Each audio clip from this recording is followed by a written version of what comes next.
नमस्कार फरीदाबाद, मैं योगेंद्र पाल आपके साथ और हम पहुंचे हैं आज खेड़ी पुल पुलिस थाने के सामने खड़े हैं और हमारे साथ कुछ लड़कियां हैं। इनके साथ क्या हुआ है इनसे जानेंगे।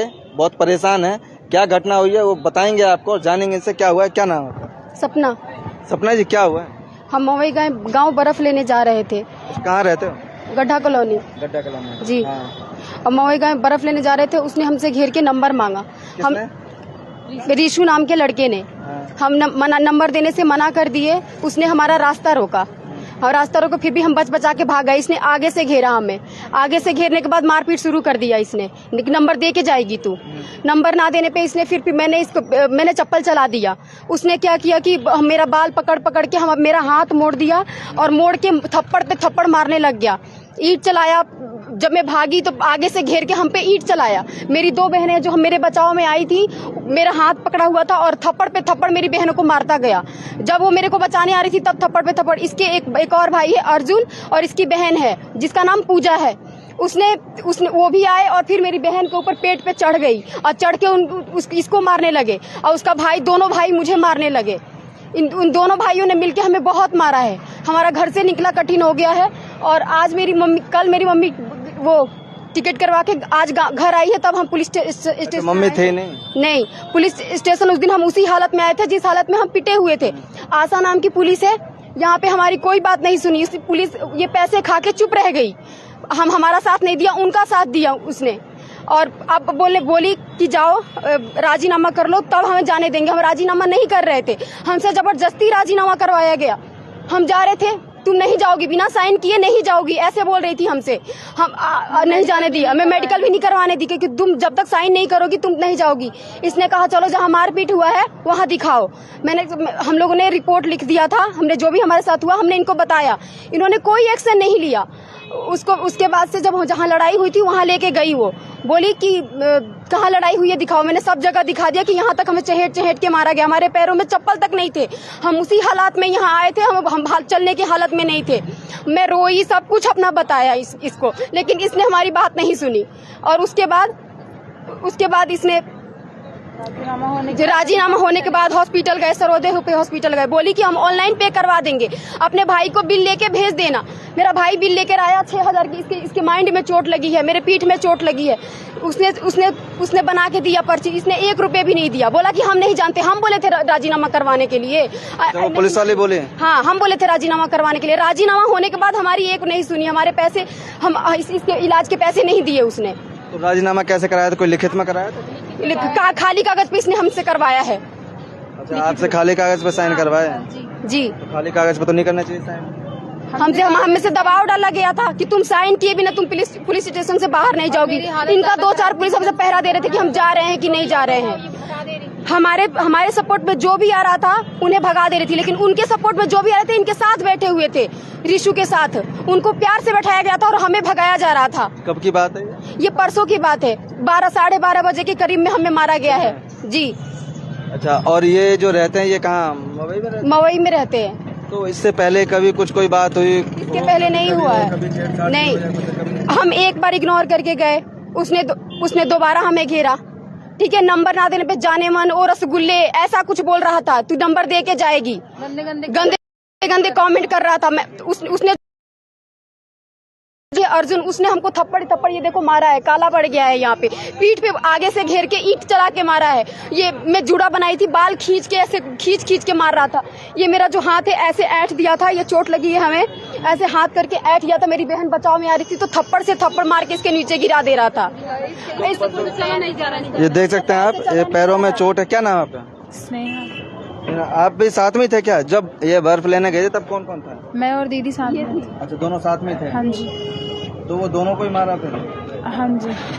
परसों की घटना है, तो परसों आप तभी आए थे? वैसे ही आए थे, खाली पैर। हमारा चप्पल नहीं था पैर में, हमारे बाल खुले हुए, हमारे चोट लगा हुआ, हम लगड़ रहे थे। इसने हमारी बात नहीं सुनी। तो वहाँ और जो कोई लोग होंगे, जो दुकानदार होंगे या कोई? किसी ने नहीं बोला। बोले कि हम पिटते हुए देखे हैं लेकिन हम गवाही नहीं देंगे। तुम लोग तो चले जाओगे, तुम लोग किरदार हो, तुम लोग तो हम पिटते हुए तुम्हें देखे हैं लेकिन हम गवाही नहीं देंगे। ये बोली कि मैंने इससे ये बात बोली कि गवाही नहीं दे रहे हैं लोग, कह रहे नहीं देंगे ना तो अभी पुलिस का थाना जान। तो वहाँ कोई वो भी तो होगा, कोई सीसीटीवी लगा होगा कहीं किसी की दुकान के वहाँ, ऐसा तो नहीं होता? ये हमें नहीं पता तो है। पुलिस को करना चाहिए, पुलिस को देखना हो चाहिए। गई थी ये, मेरी बहन बेहोश हो गई थी, उसे एक मग्गा पानी डाला, ये नाक दाब के रखी, तब जाके बेहोश में आई। तो परसों की बात है। हाँ, ये मेरी बहन है, तो इसको भी जाए मारे जब ये बचाने, इसका सूट फाड़ दिए पीछे से। तो आज फिर कैसे आए थे आप? परसों की बात है। मेरी मम्मी आई है ना, निकलने नहीं दे रहे थे। निकलने नहीं दे रहे थे। मैं अभी तक ट्रेन से सुबह उतरी हूँ। अच्छा, आप थे नहीं थे, गांव थे। तो जब सुने तो हम कल तत्काल गाड़ी पकड़ के मैं आज सुबह उतरी हूँ। आज सुबह से इन लोग को निकलने नहीं दे रहे बाहर। तब मैं वहाँ कल में गाँव गए थे, मैं बिहार थे। कौन नहीं निकलने दे रहा था? ये वही, हाँ, लड़के अभी मारने की कोशिश कर रहे हैं। हाँ, तो अब आप आए हैं यहाँ? हाँ, लेके आते, सुनी नहीं रही आशा मैडम करे कि हम कुछ नहीं लिखे हैं, हम तुम्हारा कुछ दरखास्त नहीं दिया, हम कुछ भी तुम्हें नहीं करे हैं, हम जानते नहीं। तो दरखास्त लिखो ना, बोलो कंप्लेंट लिखो। हाँ, हम कहीं लिखो, करे कि हम नहीं लिखेंगे। क्यों? पूछिए क्या नहीं लिख रहे हैं वो, जबकि सब कुछ पता है उसके बावजूद। पता है, करे कि हम दिखाएंगे नहीं, हमको जो लिखे हो वो दिखाओ, करे कि नहीं दिखाएंगे। आप समझ सकते हैं फरीदाबाद, ये गड्ढा कॉलोनी है, नहर पार। तमीज बात बोल रही है, नहीं देखी कि हम क्या बोल रहे हैं, किससे क्या बोल रहे हैं। हम कहीं लिखो तो हम सब तमीजी बोल रही है मेरे से, उल्टा आपको मेरे को बोल रही है। आपको दिखाई दे आप लोग कैसन है, क्या है। हमारा लड़की है, लड़की बाहर नहीं निकल सकती है, काम नहीं कर सकती है। हम हमारे गाँव गई थी मैं जाती थी सब्जी लेने, मेरा भाई छोटा है, अभी 15-16 साल का है। मैं सब्जी लेने जाती थी, मैं बर्फ लेने जाती हूँ। भूखे मरेगी। 12:30 बजे की बात है, शाम उम भी नहीं थी। 12:30 बजे के करीब में इसने ऐसा किया हमारे साथ। और क्या, और इतने तड़क में अब थप्पड़ चलाया जा रहा था। कह रहा था जा जिसे बुलाना है बुला ले, कह रहा जा जिसे बुलाना है बुला ले, हम नहीं डरते, जा जिसे बुलाएगी बुला, कोई कुछ नहीं करेगा मेरा। इसी वजह से जो वहाँ लोग थे आसपास, जिसने देखा वो भी नहीं बचाया। मैंने उनको बोला भी, मैं बोल रही हूँ कि हमें बचाओ। मैंने कहा जाओ चूड़िया पहन लो, तुम लोग बचाने नहीं है तो क्या तमाशा देख रहे हो। कोई नहीं बचाया हमें। बोल रहा था उसके बीच में, करे बदमाश, उसके पीछे में कौन बोले, कोई नहीं बचाया। सब ऐसे कम से कम वहाँ पे 70-80 लोग थे, लेकिन किसी ने हमारी हेल्प नहीं की। क्या नाम था लड़के का? रिशु। हाँ, बड़े भाई का अर्जुन नाम है। उसने भी अपने भाई को ले जाने के बजाय, अभी तो छोटा वाला भाई हम पे भारी पड़ रहा था। बहन इसके इतनी बाल पकड़ के मार रही थी, तो वो बीच बचाव में थोड़ा सा दांत काटी, इसी के ऊपर चढ़ गई थी, इसके पेट पर चढ़ गई थी। करने के लिए बोला है, पेट सीटी एक्शन करके सर के बोला है। बेहोश हो गई थी वहीं पे। यहाँ पीठ में चोट लगी है, मेरे पीठ में ईंट से चोट मारा गया है। ईंट मारा इसके पीछे, आगे से घेर के, अब मेरे से जहाँ हमारा घर है आगे से घेर के वहीं पे ईंट चला रहा है। इतना लोग है, मैं आज आई हूँ तो मेरे आज लड़की घर में से निकल रही है, घर में से निकलने नहीं दे रहे उन लोग हैं। अच्छा, अभी भी वहीं? हाँ, वही बगल में है ना, तो अब इधर गड्ढा कॉलोनी हो गया, उधर राजी नहीं है, उसका घर हो गया, और घर में से मैं लड़की मतलब वहाँ पास में ही है, ज्यादा दूर नहीं है? ज्यादा दूर नहीं है। कोई मुखिया सरपंच कोई सुनने का राजी तो जिस समय ये घटना हुई थी तभी फोन कर देते पुलिस को 112 पे? हम 112 पे इतना चालाक है, 112 पे हम तो सीधे पुलिस स्टेशन आए। हमारे पास फोन नहीं था उस वक्त, हम फोन लेके नहीं गए थे हम दोनों बहनें, क्योंकि पास में ही था फोन। हम बर्फ लेके जल्दी, किसको 103 डिग्री बुखार था मेरी बड़ी बहन को, पट्टी देने के लिए डॉक्टर ने कहा था। सुबह उठ के मैं पट्टी देने के लिए तुरंत गई थी मैं लेने के लिए बर्फ।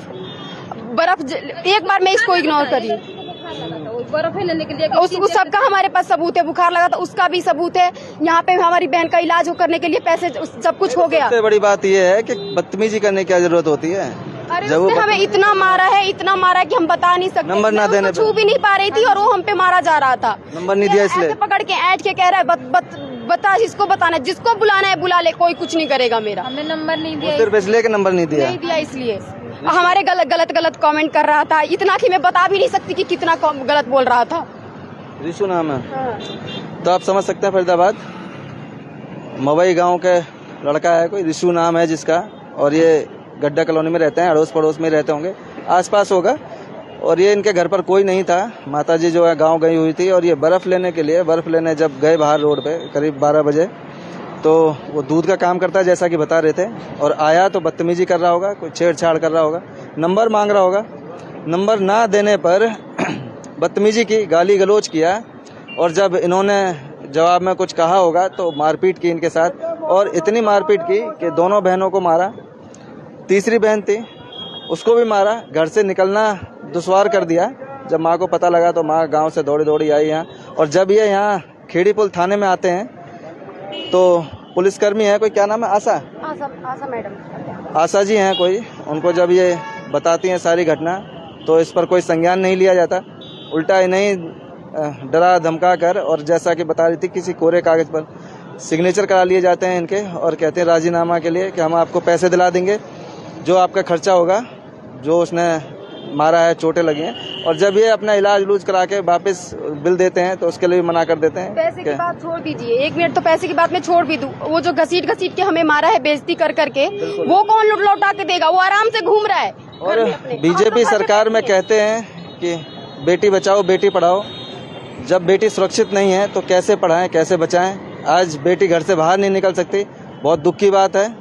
और जहां भी जो कोई भी उच्च अधिकारी अगर ये खबर देख रहे हो, हमारी बात सुन रहे हो, तो उनसे प्रार्थना है कि इनके साथ न्याय किया जाए, न्याय मिले और जो भी इसमें दोषी हैं उनको सख्त से सख्त, कड़ी से कड़ी सजा मिले, ताकि ये जो प्रवासी लोग हैं यहाँ अपना जीवन यापन करने के लिए आए हैं, कमाने खाने के लिए आए हैं, उन्हें इस तरह से जो यहाँ दबंग लोग हैं, जो यहाँ के रहने वाले हैं, वो परेशान ना करें।